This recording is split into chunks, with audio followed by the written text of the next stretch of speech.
European union के 27 देश और अमेरिका को छोड़कर नेटो के 31 देशों ने रूस को इतना मजबूर कर दिया है कि पुतिन ने 3 साल से ज्यादा की जंग में पहली बार परमाणु पनडुब्बी से यूक्रेन समेत यूरोप पर हमले के आदेश दे दिए हैं। पुतिन के इस आदेश ने वॉशिंगटन से लेकर पेरिस और पेरिस से लेकर लंदन तक हड़कंप मचा दिया है। हम आपको रूस यूक्रेन जंग की वो खौफनाक खबर दिखा रहे हैं जहां अब किसी भी वक्त भयंकर परमाणु जंग शुरू हो सकती है। इन 3 तस्वीरों में साफ देखा जा सकता है कि इस वक्त दुनिया सर्वनाश युद्ध के कितने करीब पहुंच चुकी है। फ्रांस के राष्ट्रपति मैक्रों पहले ही कह चुके हैं कि फ्रांस यूरोप को बचाने के लिए पूरे यूरोप में अपने परमाणु हथियार तैनात कर सकता है। जबकि कुछ दिन पहले ही ब्रिटेन के पीएम कीर स्टारमर ने ब्रिटिश पनडुब्बी से रूस को धमकाते हुए कहा था कि रूस को ब्रिटेन पर हमला बहुत भारी पड़ सकता है। वॉर जोन से आई एक्सपर्ट्स की रिपोर्ट्स के मुताबिक रूस की 66 पनडुब्बियां काला सागर से युद्ध को पूरी तरह से पलटने के लिए तैयार हो चुकी हैं। दावा किया जा रहा है कि रूस ने जमीन, आसमान और समंदर तीनों तरफ से बड़ी एटमी जंग की तैयारी पूरी कर ली है। यूक्रेन के साथ साथ ब्रिटेन, फ्रांस और पोलैंड पर सबसे पहले बड़ा परमाणु हमला हो सकता है। हम आपको दिखाने जा रहे हैं कि कैसे पुतिन की रूसी सेना एक तरफ हवा और जमीन से यूक्रेन पर बेतहाशा हमले कर रही है, तो वहीं दूसरी तरफ समंदर से अपनी परमाणु पनडुब्बियों को यूरोप को तबाह करने भेजा जा रहा है। 1130 दिन से ज्यादा की जंग में रूस लगातार यूक्रेन को रौंद रहा है। अब तक यूक्रेन के 25% से ज्यादा इलाके पर रूस कब्जा कर चुका है। यूक्रेन के जापोरिजिया, खेरसोन, लुहांस्क, खार्किव पर रूस कब्जा करने के करीब है। हारते और हाँफते यूक्रेन के सामने एक ही रास्ता बचा है कि अगर यूरोपीय देश रूस पर हमला कर दें तो यूक्रेन की हार लंबे वक्त के लिए टल सकती है। हाल में पेरिस में हुई मीटिंग में राष्ट्रपति ज़ेलेंस्की ने साफ कह दिया है कि रूस के राष्ट्रपति पुतिन मरने वाले हैं, जिसके बाद रूस बिना शर्त युद्ध विराम के लिए मजबूर हो जाएगा। यहाँ तक कि फ्रांस के राष्ट्रपति मैक्रों और ब्रिटिश प्रधानमंत्री कीर स्टारमर ने रूस को धमकी देते हुए कहा कि रूस कभी भी यूक्रेन को नहीं जीत पाएगा।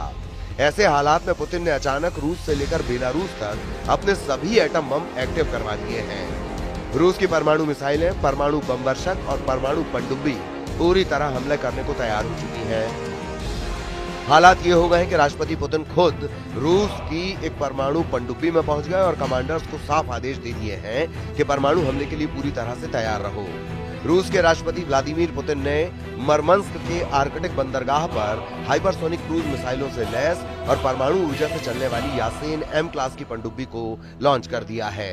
इसके साथ ही रूसी नेवी की शक्ति कई गुना बढ़ गई है। पुतिन ने दावा किया है कि पर्म नाम की रूसी परमाणु मिसाइल पलक झपकते ही यूरोप को अपनी जिरकॉन हाइपरसोनिक क्रूज मिसाइलों से तबाह कर डालेगी। रूस की जिरकॉन हाइपरसोनिक क्रूज मिसाइलों को बेहद घातक माना जाता है।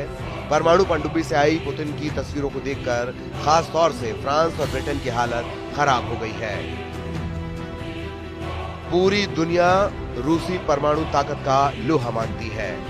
रूस के TU-95, TU-160 जैसे बम वर्षक मौजूद हैं, जो दुनिया में कहीं भी एटमी हमला कर सकते हैं। परमाणु युद्ध को लेकर रूस से लेकर ब्रिटेन तक भयंकर तैयारी हो चुकी है। हम आपको 2 तस्वीरें दिखा रहे हैं जिसमें एक पनडुब्बी अड्डे का दौरा पुतिन ने 27 मार्च को किया, जबकि दूसरी परमाणु पनडुब्बी का दौरा ब्रिटिश पीएम कीर स्टारमर ने 20 मार्च को किया।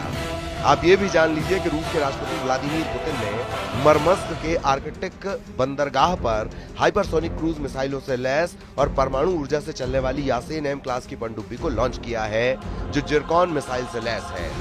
जबकि ब्रिटेन के प्रधानमंत्री कीर स्टारमर ने HMS वैनगार्ड नाम की परमाणु पनडुब्बी का दौरा किया, जो ट्राइडेंट मिसाइलों से लैस वैनगार्ड श्रेणी की पनडुब्बियां हैं। ब्रिटेन का दावा है कि उसकी एक ही पनडुब्बी से निकली मिसाइलें रूस के 40 शहरों को तेजी से जलाकर राख कर सकती हैं और दुश्मन पर हमला करने के लिए 200 दिनों से ज्यादा समय तक समंदर में छिपी रह सकती हैं।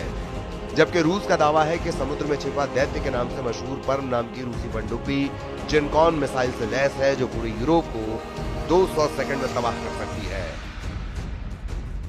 उधर दूसरी तरफ नेटो ने तेजी से रूस से मुकाबले की तैयारियां शुरू कर दी हैं। जो दावे किए जा रहे हैं वो हैरान करने वाले हैं। रूस के हाथों यूक्रेन की तबाही और बर्बादी देखने के बाद से यूरोपीय और नेटो देशों के सामने सिर्फ एक ही रास्ता बचा है, या तो रूस से सीधी जंग करो या फिर अपनी जान बचाकर भागो। पेरिस, लंदन और ब्रसल्स में नेटो और यूरोपियन यूनियन की मीटिंग में ये बिल्कुल साफ हो चुका है कि यूरोपीय देश किसी भी कीमत पर पुतिन और ट्रंप की डील को नहीं मानने वाले हैं। हालात ये है कि अब पोलैंड तीसरे विश्व युद्ध का पहला हेडक्वार्टर बन गया है। नेटो की तरफ से पोलैंड रूस को सीधी चुनौती दे रहा है, ऐसे दावे किए जा रहे हैं। वहीं बाल्टिक देश एस्टोनिया, लातविया और लिथुआनिया भी रूस के हमलों से निपटने के लिए एड़ी चोटी का जोर लगा रहे हैं। दावों के मुताबिक पोलैंड में 1,20,000 नेटो सैनिक जमा हो चुके हैं। फ्रांस की स्पेशल फोर्स के लगभग 6,000 स्पेशल कमांडो पोलैंड में मौजूद हैं। इधर रूस ने बेलारूस में अपनी इस्कंदर मिसाइल 5 महीने पहले ही तैनात कर दी थी। खबर यह भी है कि अगर पोलैंड की तरफ से रूस पर हमला होगा तो बेलारूस की तरफ से यूक्रेन पर रूस और बेलारूस की सेना मिलकर बड़ा हमला कर देगी। नेटो की इस चाल पर ट्रंप की मुहर नहीं लगी है, ऐसा दावा किया जा रहा है। पुतिन एक तरफ परमाणु मीटिंग करने में जुटे हैं, वहीं दूसरी तरफ रूसी ब्रिगेड जमीन, आसमान और समंदर से परमाणु हमला करने में जुटी है। रूसी नौसेना के पास फिलहाल एक यासेन क्लास की पनडुब्बी सेवेरोडोविंस्क और 4 एडवांस्ड यासेन एम पनडुब्बियां हैं, जिनके नाम कजान, नोवोसिर्बिस्क, क्रास्नोयार्स्क और आर्कान्ज़ेस्क हैं। वो हमले को तैयार हैं।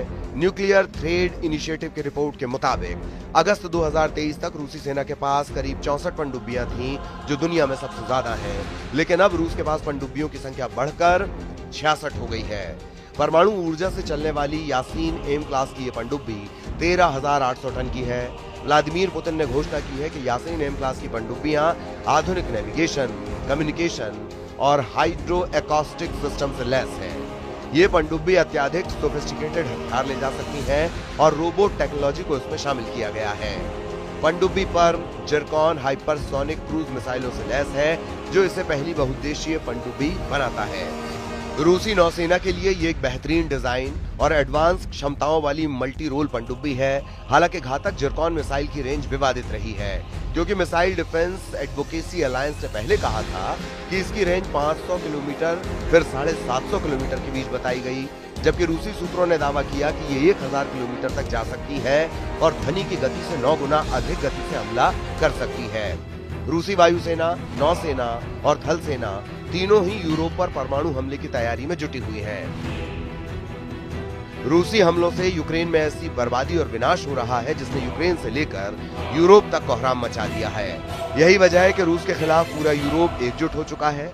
हम आपको बताते हैं इस वक्त यूरोप क्यों यूक्रेन से बार बार कह रहा है कि वो रूस के सामने जरा भी ना झुके, क्योंकि राष्ट्रपति ट्रंप को पुतिन की कठपुतली बताया जा रहा है। यूरोप और पश्चिम के 5 ऐसे देश हैं जो इस वक्त रूस के जानी दुश्मन बन चुके हैं। Ukraine, France, Britain, Germany, Poland Putin के रूस को झुकाना चाहते हैं और युद्ध विराम बिना रूस की शर्तों के चाहते हैं। पहला देश है यूक्रेन। यूक्रेन के प्रेसिडेंट वोलोदिमीर ज़ेलेंस्की, जिन्होंने अमेरिका से न्यूक्लियर हथियार मांगकर अपने इरादे जाहिर कर दिए हैं। ज़ेलेंस्की अमेरिका के परमाणु हथियारों से रूस को हराना चाहते हैं। दूसरा देश है फ्रांस। फ्रांस के राष्ट्रपति इमैनुअल मैक्रोन, जो यूरोप में न्यूक्लियर शील्ड बनाने की तैयारी में है ताकि रूस के साथ सीधा मुकाबला किया जा सके। फ्रांस अपनी सेना भी यूक्रेन भेजना चाहता है। तीसरा देश है जर्मनी। जर्मनी के होने वाले चांसलर फ्रेडरिक मर्ज ने तो यूक्रेन को टैंक बटालियन भेजने का ऐलान कर दिया है। यहाँ तक कि जर्मनी अपनी सबसे एडवांस्ड मिसाइलें भी यूक्रेन भेज रहा है। इसके अलावा 5वां किरदार है पोलैंड के प्रेसिडेंट अंद्रेज डूडा, जो पोलैंड में न्यूक्लियर बेस बनाने के लिए अमेरिका से कह रहे हैं ताकि रूस पर सीधा हमला किया जा सके। इन 5 देशों में से किसी के भी इरादे शांति के नहीं दिख रहे, बल्कि ये रूस से टकराने के लिए तैयार हैं। ब्लूप्रिंट बनाया जा रहा है। बस खतरा इस बात का है कि अगर अमेरिका नेटो से अलग हुआ तो वो युद्ध में नहीं उतरेगा। ऐसे में रूस के आक्रामक तेवर के आगे बाकी यूरोपीय देश टिक नहीं पाएंगे। इस बीच इन 5 ने मिलकर पेरिस मीटिंग में फॉर्मूला निकाला है जिससे यूरोप में हथियारों का प्रोडक्शन बढ़ाया जाए। अब ऐसे हालात में अगर पुतिन फ्रांस और ब्रिटेन समेत यूरोप के 5 देशों पर परमाणु हमला कर देते हैं तो ऐसे हालात में यूरोप का विनाश तय है। अब देखना होगा पुतिन का अगला बड़ा कदम क्या होता है।